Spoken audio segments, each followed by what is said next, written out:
It was 1991, and my sister Krista and I, and our girlfriend Magali and one of her friends, all decided to go to LA. And this was one of our first trips, so this was a big trip for us. We were all into uh, heavy metal music. We were into Metallica and AC/DC and Guns N' Roses and Pearl Jam and grunge music. And we all held um, professional jobs. We were 20 somethings, freshly graduated from college, and this was going to be a big trip for us. So one of the first things that we did was we went to the Arsenio Hall show, which in those days was a big variety show and very popular. And we had heard that Motley Crue was going to be there. So we were excited about that, and we all got dressed up. We were in our thigh-high leather boots and our mini skirts. And in fact, when we got there, there was an MC that held up signs that would tell you when to applaud and when to laugh. And he actually pointed us out and said, "You girls are from out of town."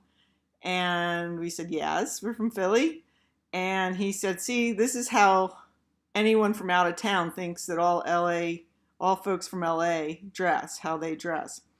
And so we were kind of excited about that. Wound up that Motley Crue was not there. We had the guitar Granny was there instead. And she was likened to Eddie Van Halen. She was really good. She was dressed in this frilly country dress, and she was probably in her 90s, and she came out there with an electric guitar, and she ripped it. It was great. So needless to say, we were having a great time. We were meeting people. We were going to Venice Beach, and we saw the guy that played his electric guitar on roller skates, and we went to Melrose Avenue and Hollywood Hills. We took pictures in front of the Hollywood sign. And so when one of our other girlfriends who lived out in LA called us and said, "Hey, I'm going to take you to Whiskey A Go Go and the Rainbow Club," we were like, "Yes, this is great. This is the best vacation we've ever had." And I'll call her Lisa. Lisa came and picked us up at our hotel and took us, to Whiskey A Go Go first, and then we went to the Rainbow Club, and we were talking to people, and things started to turn around. She started falling, and we were like, "What?" I was like, "What is going on?" She got really drunk, and she insisted on driving, and I was like, "No, we are not getting in the car with you when you're that drunk." And it just kind of really turned our trip around at that moment. The whole mood was a lot different. And she insisted that she was going to drive, and I refused to get in the car. We had been talking to a guy in the club, and I didn't drive stick shift. She had a stick shift, and Magali and my sister did not drive. So, and LA, we were far away from, our hotel was far away. I wouldn't even known how to get there anyway. So, the guy that we had met at the club, at the Rainbow Club, we started talking to him, and we asked him, we were like, "Can you drive stick? Would you drive us back to the hotel, and then we'll drive you in our rent-a-car back to your place?" And we offered Lisa, when he did drive us to the hotel, and we offered Lisa, "Look, we're going to drive you home." She refused. She got in the car, and in 1991, it wasn't, there wasn't the I couldn't stop her. Let's put it that way. I mean, I just didn't feel that I had the right to stop her at that time. And so we then, the guy who drove us back to the hotel, we drove him back to his place. And then we drove back to the hotel. Well, when we got back to the hotel, the one girl had stayed in the room, and she had said that, well, Lisa called, and evidently her boyfriend had, when she got back to her place, her boyfriend had beat her up, and he was in jail. And his name happened to be Rocky. Unbelievable.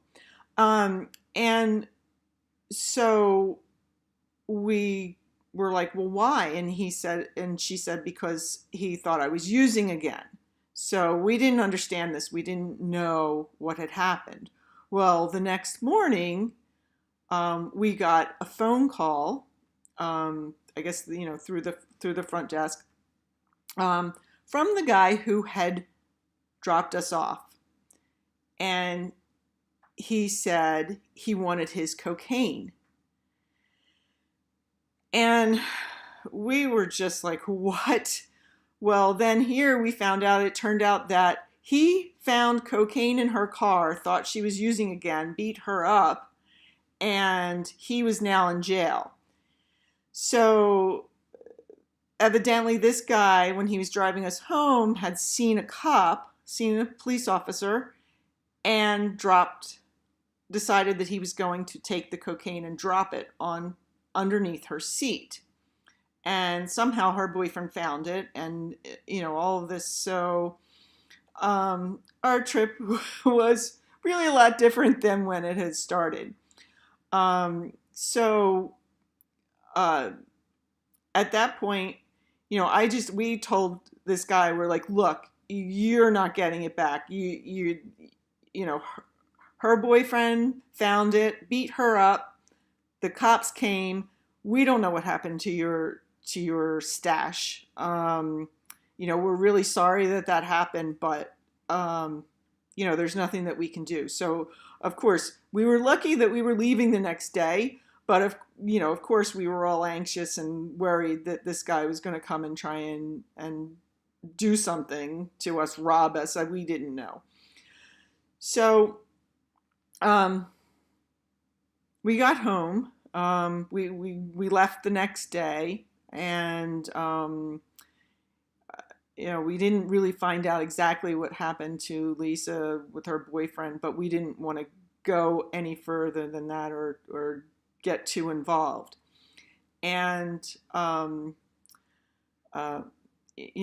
that, I had felt bad because it was me that made her not drive us. But I was glad that I at least had done that, and I would continue to do that again, because I won't get in a car with someone who's drunk. But of course, I also learned a lesson that if you don't know someone, probably don't want them driving you home either. So it was a hard way to learn a lesson, but we did. But at least I did learn that lesson. And actually, when we got home, there was a few years later, there was a party, and Lisa was there, and it was really good to see her. And neither one of us even brought it up, and she's a really nice person. And evidently, I didn't realize that she had that problem of addiction and cocaine, but I did find out a few years later that she had died. She was on vacation in one of the British Isles, or the British